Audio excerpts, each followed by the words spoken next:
بہت سارے لوگوں کے مائنڈ پہ سوالات ہوتے ہیں کہ بیسیکلی آپ کا بیک گراؤنڈ کیا ہے. تو جوانی بتائے واقعہ میں جوانی کیسی گزری آپ کی؟ یہ لو میرج پہ اور ارینج میرج پہ ڈیفینیٹلی ہر شخص کے چہرے پہ ایک مسکراہٹ سی آ جاتی ہے، جیسا کہ آپ ابھی دیکھ رہے ہیں پروفیسر صاحب کے چہرے پہ بھی بہت پیاری سی مسکراہٹ آئی ہے. تو کیا ہے جو آپ کا کام دھندا ہے، سورس آف انکم، وہ آپ کی کیا ہے؟ گلا کسا کھریا صاحب سچیاں تے سچیاں. جیسا کہ آپ کو پتہ ہے کہ میں روزانہ نئی نئی ویڈیو کے ساتھ آپ کے پاس حاضر ہوتا رہتا ہوں. میرا نام ہے کامران احمد اور آج کے جو ہمارے گیسٹ ہیں وہ ہے پروفیسر وقار صاحب. ماشاءاللہ انہوں نے بہت ہی اچھے کام کیے ہوئے ہیں ٹیکسلا وا کینٹ کے ایریے میں، اور سیاسی اور سماجی شخصیت بھی ہیں. اور آج کا جو ہمارا ان کے ساتھ موضوع ہے وہ ہے ان کی پرسنل لائف کے اوپر. ذرا گپ شپ کریں گے ان سے اور ان سے پوچھیں گے کہ آپ کی زندگی کیسی جا رہی ہے اور جو پچھلے گزشتہ سال انہوں نے گزارے ہیں وہ کیسے تھے. جی السلام علیکم. وعلیکم السلام. کیسے ہیں آپ؟ ٹھیک ہیں الحمدللہ. وقار صاحب ماشاءاللہ آپ کو دیکھتے رہتے ہیں، سوشل میڈیا پہ دیکھتے رہتے ہیں، بہت ہی اچھا کام آپ کر رہے ہیں، سیاسی بھی کر رہے ہیں، سماجی بھی کر رہے ہیں.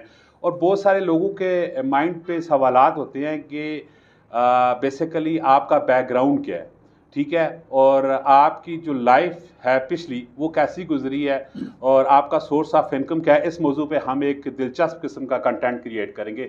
تو سب سے پہلے مجھے یہ بتائیے گا کہ بیسیکلی جو آپ کا علاقہ ہے وہ کون سا ہے؟ یہ واہ کینٹ ہی ہے؟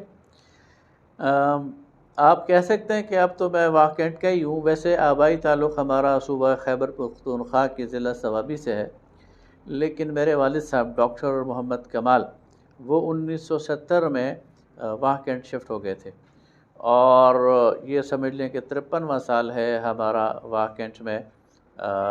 میری ساری اسکولنگ واہ کینٹ کی ہے. F G model high school سے میں نے میٹرک کی ہے. یہاں جو پوسٹ گریجویٹ ڈگری کالج ہے بوائز کا، وہاں سے میں نے گریجویشن کی ہے.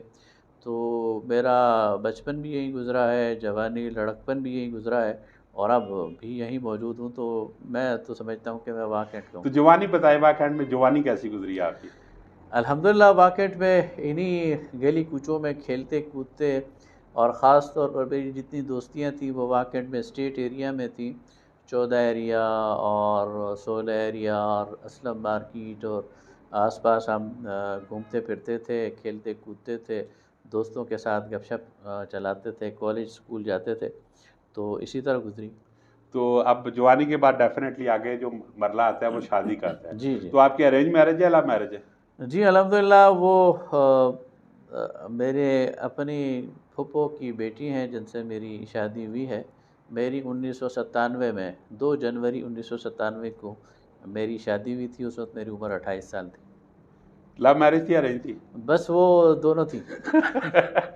یہ لو میرج پہ اور ارینج میرج پہ ڈیفینیٹلی ہر شخص کے چہرے پہ ایک مسکراہٹ سی آ جاتی ہے، جیسا کہ آپ ابھی دیکھ رہے ہیں پروفیسر صاحب کے چہرے پہ بھی بہت پیاری سی مسکراہٹ آئی ہے. ماشاءاللہ ان کی پرسنالٹی بھی بہت ہی اچھی ہے. تو ماشاءاللہ ابھی بچے کتنے ہیں آپ کے؟ الحمدللہ اللہ تعالیٰ نے مجھے 4 بیٹے دیے ہیں، اور چاروں اس وقت یہی ہیں. 2 تو یونیورسٹی گریجویٹ ہیں، اور تیسرا ابھی گریجویشن کر رہا ہے یونیورسٹی سے، چوتھا بھی بلکہ ابھی اس سال یونیورسٹی میں ہے.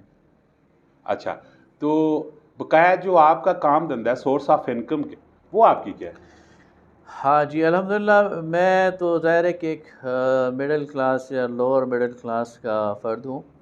میرے والد صاحب ڈاکٹر محمد کمال، انہوں نے وہ MBBS ڈاکٹر تھے اور یہاں پر بڑی خدمت کی ہے، پریکٹس کی ہے. اس کے بعد میں نے ماسٹرز کی پولیٹیکل سائنس میں، اور پھر میں نے اس کے بعد ایک MS کیا پبلک پالیسی میں. اور بنیادی طور پر میرا تعلق جو ہے وہ شعبہ تعلیم سے ہے، اور میرے پرائیویٹ سکولز ہیں، پہلے لالا رخ ماڈل سکولز کے نام سے، اور اب ہم نے ایک اور چین سٹارٹ کی ہے فاتح کے نام سے. تو ہمارا بریڈ اینڈ بٹر تو یہی ہے کہ ہم تعلیم کے میدان میں ہیں، شعبے میں ہیں، خدمت بھی کر رہے ہیں اور دال روٹی بھی کما رہے ہیں. تو یہ سیاست میں آپ کتنے ٹائم سے آپ؟ تیسری نسل سے ہوں جی. میرے دادا جان وہ جماعت اسلامی کے بانی ارکان میں سے ہیں. پھر میرے والد صاحب وہ جماعت اسلامی میں، اور اس سے پہلے اسلامی جمعیت طلبہ متحدہ پاکستان اور بنگلہ دیش کے ناظم اعلیٰ یعنی سینٹرل پریزیڈنٹ رہے. اور اس کے بعد پھر ہم تو تیسری نسل سے جماعت اسلامی میں ہیں، اور جماعت اسلامی میں سیاست بھی کرتے ہیں اور دین کی باقی کام بھی کرتے ہیں اور خدمت بھی کرتے ہیں. اچھا آپ کیا دیکھتے ہیں کہ آنے والے ٹائم جو ہے پاکستان کے لیے وہ کیسا ہے؟ دیکھیں جی، پاکستان ایک ڈیفائننگ مومنٹ پر ہے، ایک ٹرننگ پوائنٹ پر ہے۔ پاکستانی عوام میں شعور وہ اجاگر ہو رہا ہے۔ پاکستان کی جو یوتھ ہے اس وقت، پاکستان کی ایک خوبی یہ ہے، پاکستان کے اندر جو اللہ تعالیٰ کی بلیسنگز ہیں اور پاکستان پہ جو اللہ تعالیٰ کی رحمتیں ہیں، ان میں سے ایک رحمت یہ ہے کہ پاکستان میں اس وقت 67% یوتھ ہے، اور یہ پاکستان، نوجوان پاکستان یہ انشاءاللہ ہم امید کرتے ہیں کہ پاکستان دنیا میں، اقوام عالم میں ایک اچھی شہرت بھی بنائے گا، اور پاکستان کو معاشی طور پر بھی اور سماجی طور پر بھی ایک ترقی یافتہ ملک بنانے میں، لیکن اس کے لیے ایک طویل جد و جہد کی ضرورت ہے۔ اس کی ابتدائی آثار ہمیں نظر آ رہے ہیں۔ پاکستان کی یوتھ خاص طور پر اس میں شعور ہے، اور وہ سوچتے ہیں، وہ سوال کرتے ہیں، وہ اعتراض کرتے ہیں، وہ کسی چیز کو غلط دیکھیں تو اس کو روکنے کی کوشش کرتے ہیں۔ میرا یہ خیال ہے کہ یہ ہمارا بہت بڑا سرمایہ ہے اور ہمارے لیے امید کی بہت بڑی کرن ہے۔ اچھا دنیا جہاں پہ ترقی کر رہی ہے، دنیا کے ممالک وہ سپیڈ کے ساتھ جا رہے ہیں، اور ہم اسی سپیڈ سے پاکستان جو ہے وہ پیچھے ہی آ رہا ہے۔ کیا ریزن ہے، کیا وجہ ہے؟ 70 سالوں سے ہم کہاں پہ کھڑے ہوئے ہیں؟ اصل میں اقوام کی زندگی میں 60-70 سال کوئی اہمیت نہیں رکھتے۔ جن قوموں کی آپ بات کر رہے ہیں نا، مغرب ممالک، وہ 500 سال تک جد و جہد کرتی رہی ہیں۔ 500 سال پہلے دیکھیں تو یہ سارا مغرب یہ ڈارک ایج میں تھا، یہ اندھیرے میں تھا، لیکن پھر انہوں نے تعلیم کے میدان میں ترقی کی، پھر انہوں نے سائنس اور ٹیکنالوجی کے میدان میں ترقی کی، اور اب وہ اس مقام پر ہیں جس میں لوگ کہتے ہیں کہ شاید یہ ہمیشہ سے ایسا رہیں۔ یہ ہمیشہ سے ایسا نہیں تھے، یہ بھی بد تہذیبی کا شکار تھے، یہ بھی لوٹ مار کا شکار تھے، یہاں پر بھی ظلم ہوتا تھا، یہاں پر بھی جبر ہوتا تھا، یہاں پر بھی لوگوں کے انسانی حقوق کو غصب کیا جاتا تھا، لیکن with the passage of time انہوں نے ادارے بنائے، انہوں نے اداروں کو اسٹیبلش کیا، اور پھر وہاں پر آہستہ آہستہ جمہوریت پروان چڑھی، اور 500-600 سال کی جد و جہد کے بعد وہ پہنچے۔ ہمیں 500-600 سال نہیں لگیں گے، ہم 70 سال 60 سال میں بہت کچھ سیکھ چکے ہیں، اور انشاءاللہ پاکستان کی جب عمر 100 سال ہوگی تو آپ دیکھیں گے کہ پاکستان دنیا کے نقشے پر ایک بہت ہی ترقی یافتہ اور بہت ہی ماڈرن جمہوری اور اسلامی اسٹیٹ ہوگا انشاءاللہ۔ انشاءاللہ۔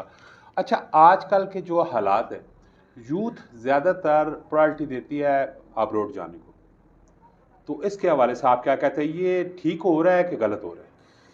یہ میرے خیال میں اصل میں پاکستان کے خلاف جو نیگیٹو پرسیپشن ہے اور پاکستان کے کو جو بدنام کیا جا رہا ہے، تو یہ ایک فضا بنانے کی کوشش کی جا رہی ہے، اور یہ میرے خیال میں ملک کے ساتھ کوئی ہمدردی نہیں ہے۔ دیکھیں پاکستان کی 24 کروڑ آبادی ہے، 24 کروڑ میں سے کتنے لوگ باہر چلے جائیں گے؟ اگر بہت بھی زیادہ گئے تو 1 کروڑ چلے جائیں گے، ایسا بھی ممکن نہیں ہے۔ باقی 23 کروڑ نے تو ادھر ہی رہنا ہے، اور وہ جو 23 کروڑ ہے وہ یوتھ ہی ہے۔ لہذا یوتھ کو پاکستان ہی میں رہ کر اپنے لیے مواقع تلاش کرنے چاہیے۔ ایسا نہیں ہے کہ پاکستان میں مواقع نہیں ہیں، پاکستان میں مواقع بن سکتے ہیں، پاکستان میں مواقع تلاش کیے جا سکتے ہیں۔ اچھا جو لوگ باہر ہیں وہ بھی کوئی خوش نہیں ہیں، ایسا نہیں ہے کہ وہ جو ہیں وہ مزے اڑا رہے ہیں اور گلچھرے اڑا رہے ہیں، ایسا نہیں ہے۔ ان سے آپ پوچھیں تو ان کی اپنی مشکلات ہیں وہاں پر۔ یعنی جو ہائی لیونگ سٹینڈرڈ ہے، یعنی اب اگر ایک شخص وہاں 10 لاکھ روپے کما رہا ہے تو یہ نہیں ہے، ہمیں تو یہاں نظر آتا ہے کہ وہ 10 لاکھ کما رہا ہے، لیکن اس 10 لاکھ میں 4 لاکھ روپے وہ مہینے کا کرایہ دے رہا ہوتا ہے، 2 لاکھ روپے وہ انشورنس پہ دے رہا ہوتا ہے، 2 لاکھ روپے وہ ٹیکس دے رہا ہوتا ہے، اور جب جمع تفریق کریں تو وہ اسی طرح ہینڈ ٹو ماؤتھ ہوتا ہے جس طرح کہ پاکستان میں ہے۔ لہٰذا بلکہ اب تو میں سوچتا ہوں اور اپنی یوتھ کو کہتا ہوں، اور ہماری یوتھ اس طرف جا بھی رہی ہے کہ وہ رہیں پاکستان میں لیکن کمائیں ڈالرز میں، اور اب یہ بالکل ممکن ہے کہ وہ انٹرنیٹ کا فائدہ اٹھائیں، وہ سوشل میڈیا کا فائدہ اٹھائیں، اور وہ بہت ساری جو آن لائن کام ہے وہ کریں، اور پیمنٹ ڈالرز میں وصول کریں، پاؤنڈز میں وصول کریں، اور خرچ پاکستان میں کریں۔